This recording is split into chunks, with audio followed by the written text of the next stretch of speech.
Good morning, students. Today I am going to start rotational dynamics. लेकिन उसके पहले rotational dynamics में जो कुछ काइनेमेटिक्स कुछ टर्म्स से हमें उपयोग में लाने हैं जो ऑलरेडी हम पढ़ चुके हैं उसको थोड़ा रिकॉल करना ज़रूरी है। रोटेशनल डायनामिक्स ये मैकेनिक्स का पार्ट है। अब ये मैकेनिक्स क्या होता है, तो मैकेनिक्स फिजिक्स का एक ब्रांच है जहाँ particularly study of the motion of the objects perform होता है। Therefore we can say mechanics is the branch of physics which deals with the study of objects in motion. Mechanics के अपन दो parts ले सकते हैं, दो ब्रांचेस कंसीडर कर सकते हैं उसके। एक होता है काइनेमेटिक्स और दूसरा होता है डायनामिक्स।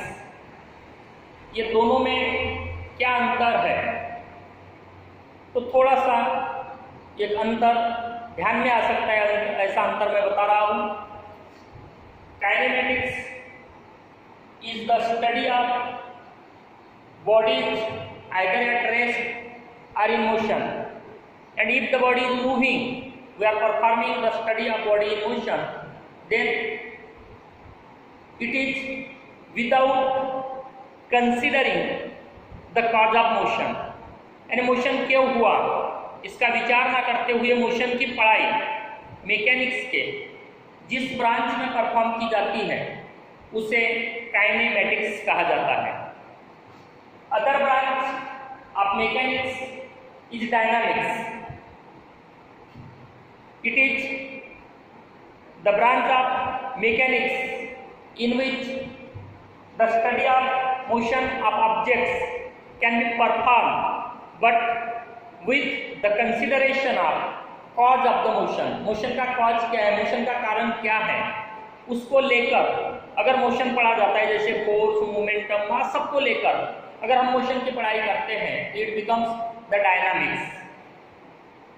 मैकेनिक्स का चाहे काइनेमेटिक्स पार्ट हो, मैकेनिक्स का चाहे डायनामिक्स पार्ट हो, इस मैकेनिक्स के कुछ काइनेमेटिक्स है, मतलब कुछ पैरामीटर्स है, उनको समझना बहुत ही जरूरी है।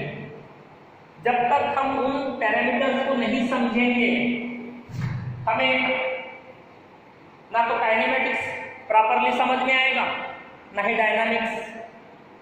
उन पैरामीटर्स में जाने से पहले मैं शुरुआत कर रहा हूँ। मैकेनिक्स में अपन ने कहा it is the study of motion. तो मोशन क्या होता है, तो सबसे पहले मैं और थोड़ा पार्टिकल यानी क्या इस कंसेप्ट में जा रहा हूँ। बहुत बार हम पार्टिकल की बात करते हैं, तो आइडियली अगर देखा गया फिजिक्स में आइडियली तो पार्टिकल का मतलब होता है डायमेंशनलेस बॉडी। लोकेटर में जनरली तो इस प्रकार से डाटा वगैरह देते हैं अपन, very very small body, dimensionless body यानी जिसका मास, शेप, साइज आप नहीं बता सकते, ऐसे बॉडी को पार्टिकल कहा जाता है। ये आइडियल कंसेप्ट है पार्टिकल का। लेकिन लार्ज बॉडीज को भी कभी कभी पार्टिकल कहा जाता है। एग्जाम्पल में केवल एक ही एग्जाम्पल दूंगा मैं। व्हेनेवर और अर्थ एक्चुअली और earth is very very large body, heavenly body, बहुत ही बड़ी बॉडी है देखा गया तो। But whenever earth is revolving around the sun, then on its path of revolution we can treat earth as a particle. यानी observation मतलब पूरे पाथ को अगर देखा गया तो जो भी उसका डिस्टेंस ट्रैवल्ड रहेगा उस कंपैरिजन में उसके साइज को देखा गया तो that becomes very small. In that case large bodies can also be treat as the particles. अगर एक एग्जांपल देना चाहूँ मैं, तो suppose the distance between Bombay and Calcutta graphically suppose ये दो पॉइंट्स के बीच में है। देन द ट्रेन से Gitanjali express running between these two stations, which is say now at Amber railway station, then I can just locate this like this. As compared to path length, the length of the train is very small. Therefore, I can say on that track, this train is a particle. ये एक concept है particle का. अब किसी भी particle के motion को observe करना है तो सबसे पहले हमें उसे लोकेट करना पड़ेगा. अब ये लोकेट कहाँ किया जाता है? तो जैसे मैं आप लोगों के सामने खड़ा हूँ, मैं आपको पढ़ा रहा हूँ, मैं कहाँ हूँ? मैं रूम में हूँ, ठीक है, इस रूम में हूँ.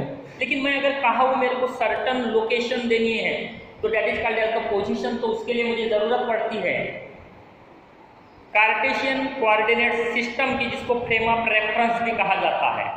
तो हम एज्यूम करेंगे इस वॉल के along X axis, Y axis और ये परपेंडिकुलर जेड एक्सिस, और जहां वो कॉर्नर है उसे हम बोलेंगे origin.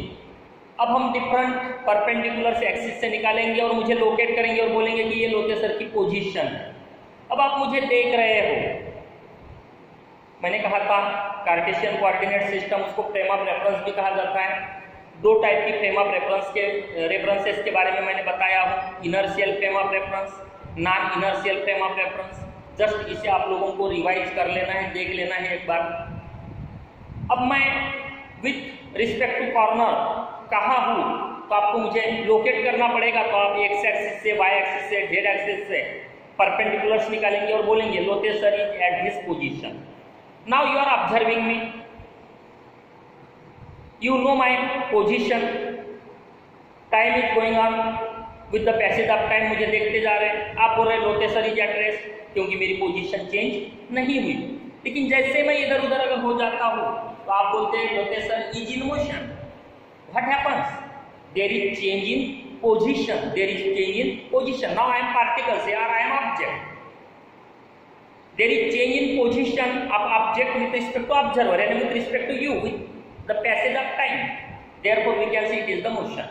What is motion? Change in position of object or say body or particle with respect to observer with the passage of time is called as motion. To understand this motion, we must know the meaning of some terms, parameters related to the motion. सबसे पहला parameter है displacement, या फिर अपन distance बाद में आते हैं distance पे. डिस्प्लेसमेंट. तो suppose certain particle is moving along the circumference of the circle and going from one end of the diameter to the other end of the diameter, but along the circumference. Then this is the shortest distance between say position 1 and 2 or say initial and final position. This shortest distance between initial and final position is called as the displacement. Shortest distance between initial and final position of an object, of a body, of a particle when it is in motion is called as displacement. या दूसरा आप ये कह सकते हो change in position in a particular direction. Particular direction is called as displacement. Is called as displacement. Displacement को direction जरूरी है क्योंकि पार्टिकल 1 से 2 तक जा रहा है. ये 2 से 1 आएगा तो ये डिफरेंट डिफ्लेक्शन हुआ. दो the path length is same, यानी मैग्नीट्यूड दोनों बार सेम है, लेकिन एक बार वो 1 to 2 जा रहा है तो दूसरी बार 2 to 1 आ रहा है. यानी यहाँ डायरेक्शन मैटर करता है. And therefore for representation of displacement there is a need of magnitude as well as direction, and therefore it is a vector quantity. In the same example, particle is going along the circumference of the circle from position 1 to 2. It is actual path length, and this actual path length is nothing but the distance traveled by the particle. चाहे particle 1 to 2 इस प्रकार से आए या 2 to 1 जाए, दोनों बार actual path length same रहता है.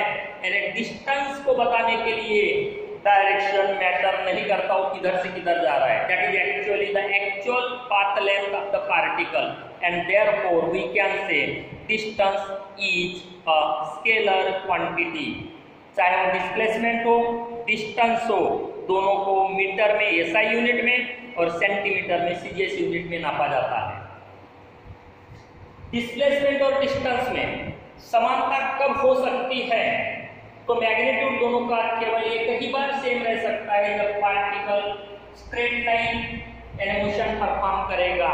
उस समय जो एक्चुअल पाथ लेंथ है और मैग्नीट्यूड ऑफ द डिस्प्लेसमेंट है वो सेम रहेंगे। तो बाकी सभी केसेस में मैग्नीट्यूड ऑफ डिस्प्लेसमेंट हमेशा ही डिस्टेंस से कम होता है, डिस्टेंस से कम होता है। सेकेंड पैरामीटर है हमारे पास velocity. Now what is velocity? Velocity क्या है? तो यहाँ केवल मैं डेफिनेशन बताऊंगा, ज्यादा उसके डेप्थ में जाने की जरूरत नहीं क्योंकि ऑलरेडी हम ये डेप्थ में यानी डिटेल में पढ़ चुके हैं।